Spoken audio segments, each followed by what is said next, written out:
Eleições 2022. Faltando 9 dias para o começo das convenções partidárias, nesta quarta-feira foi divulgada mais uma pesquisa de intenções de voto para a presidência da República. Vamos acompanhar juntos. De acordo com o levantamento do Instituto FSB, contratado pelo Banco BTG Pactual, o ex-presidente Lula, do PT, lidera a disputa ao Palácio do Planalto com 41% das intenções de voto, seguido pelo atual chefe do Executivo, Jair Bolsonaro, do PL, que pontuou 32%. Na sequência, aparecem Ciro Gomes, do PDT, com 9% das intenções de voto, Simone Tebet, do MDB, com 4% e André Janones, do Avante, com 3%. Os pré-candidatos Felipe Dávila, do Novo, Vera Lúcia, do PSTU e Pablo Marçal, do PROS, marcaram 1% cada. A soma dos demais candidatos é de 1%.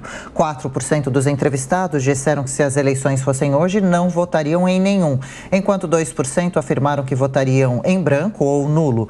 E outros 2% não sabem ou não responderam. Bom, agora é hora de falar sobre as possíveis disputas no segundo turno. De acordo com o levantamento, em um cenário entre Lula e Jair Bolsonaro, o petista venceria as eleições com 53% das intenções de voto, contra 37% do atual presidente. Nessa simulação, 4% dos entrevistados disseram que não votariam nos candidatos, enquanto 5% ressaltaram que votariam em branco ou nulo e 1% não sabe ou não respondeu. De acordo com a pesquisa, o petista também lidera a disputa contra Ciro Gomes, com 48% dos votos, contra 30% do pedetista. Nessa simulação, 13% disseram que não votariam nos candidatos, enquanto 8% afirmaram que votariam em branco ou nulo e 1% não sabe ou não respondeu. Já em um cenário com Simone Tebet, Lula venceria a eleição com 52% das intenções de voto, contra 27% da concorrente.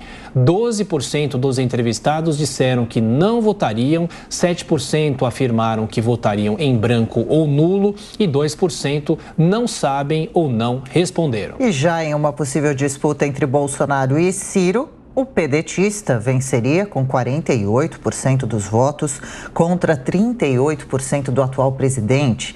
7% dos entrevistados disseram que não votariam em nenhum, enquanto 5% afirmaram que votariam em branco ou nulo e 1% não sabe ou não respondeu. A pesquisa indica também um empate técnico em um possível segundo turno entre Bolsonaro e Simone Tebet. Nessa simulação, veja só, a pré-candidata do MDB aparece com 42% das intenções de voto contra 40% de Jair Bolsonaro. 10% disseram que não votariam nos candidatos, enquanto 6% afirmaram que votariam em branco ou nulo e 3% não sabem ou não responderam.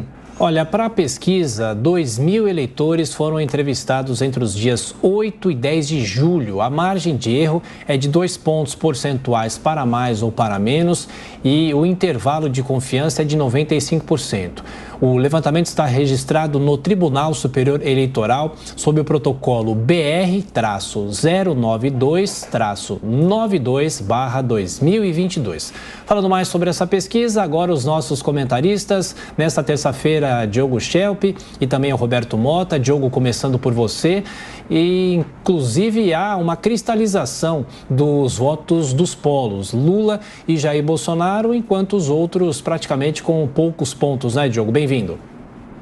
Bom dia a todos. Pois é, a gente vê já desde o ano passado uma certa estabilidade nas pesquisas. Claro que há oscilações.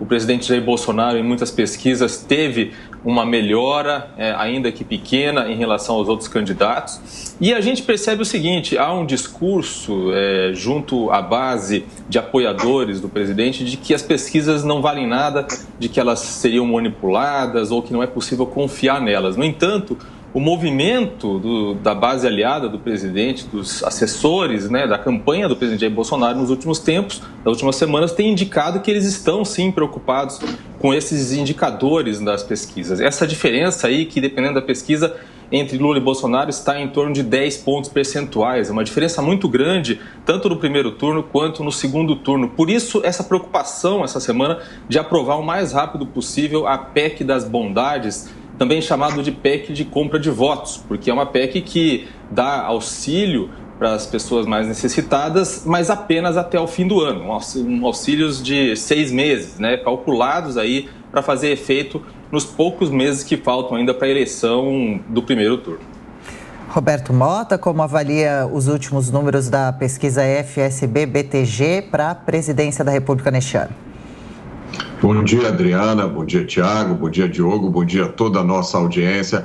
A minha posição em relação a pesquisas continua a que eu sempre tive, né? Uma posição de um cidadão comum que está muito pouco equipado para decidir se confia ou não em pesquisas.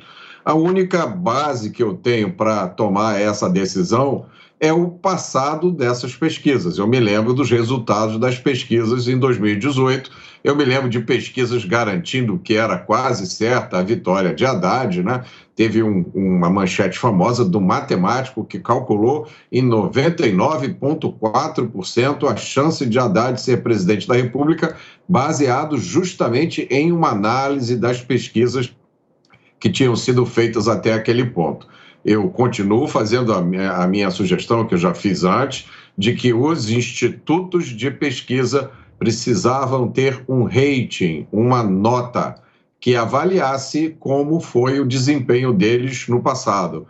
Eu acho complicado para um cidadão comum, para um eleitor que não tem nenhum conhecimento de estatística, que não tem nenhuma condição de avaliar como uma pesquisa foi feita, ele recebe uma informação como essa e ele não tem nenhuma ideia dos acertos ou erros do Instituto no passado. É evidente que devem existir institutos, instituições que fazem um trabalho muito melhor do que outros e a gente precisa ficar sabendo disso.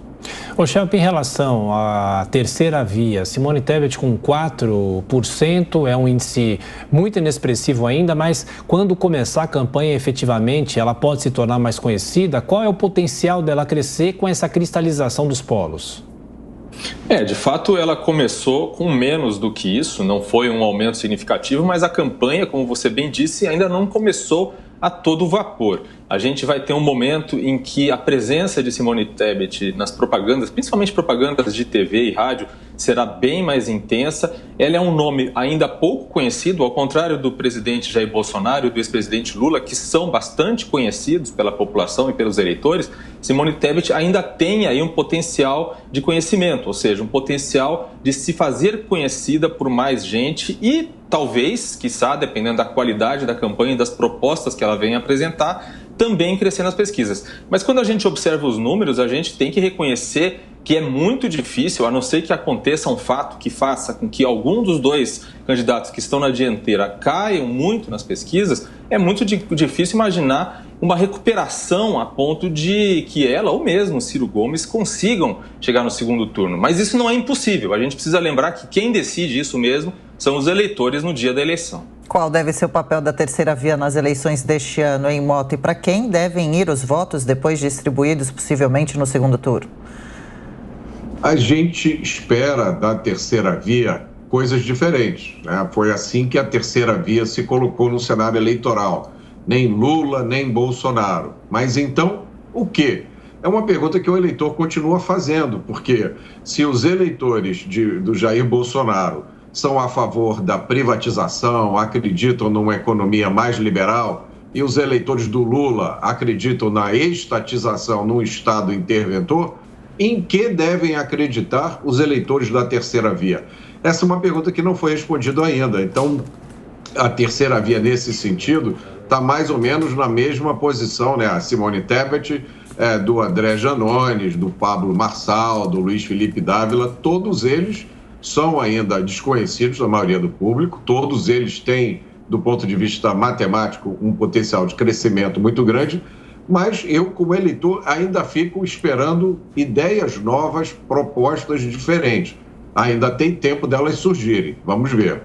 Ô, chefe, mais uma questão. Há alguns meses se falava até mesmo no fim da eleição no primeiro turno, ao que tudo indica, pelo menos agora, isso não deve ocorrer, mas a PEC dos benefícios pode ajudar de que forma o presidente Jair Bolsonaro?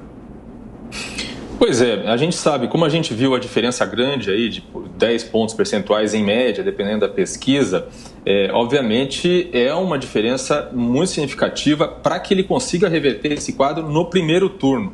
Então, a minha aposta é que a equipe do presidente Jair Bolsonaro espera que essa PEC da compra de votos, ela sirva, né, ela tenha um efeito, pelo menos até o segundo turno, para reverter a distância que Lula tem aí alcançado nas pesquisas. Agora, é muito difícil imaginar que essa PEC seja capaz de reverter uma diferença tão grande. Por quê? Porque, em parte, os beneficiados por essas medidas dessa PEC, por exemplo, aqueles que recebem o Auxílio Brasil, já são beneficiários de certa forma. Ainda que tenha um aumento do valor, o impacto eleitoral dessa medida, desse Auxílio Brasil, de certa forma já se reverteu quando o valor foi estabelecido em R$400. Já foi uma medida calculada para ter um impacto eleitoral. Então pode ganhar alguma coisa? Sim, mas é difícil imaginar que seja um ganho eleitoral, uma reversão de votos tão significativa a ponto de diminuir essa tendência, essa diferença entre os dois candidatos no segundo turno.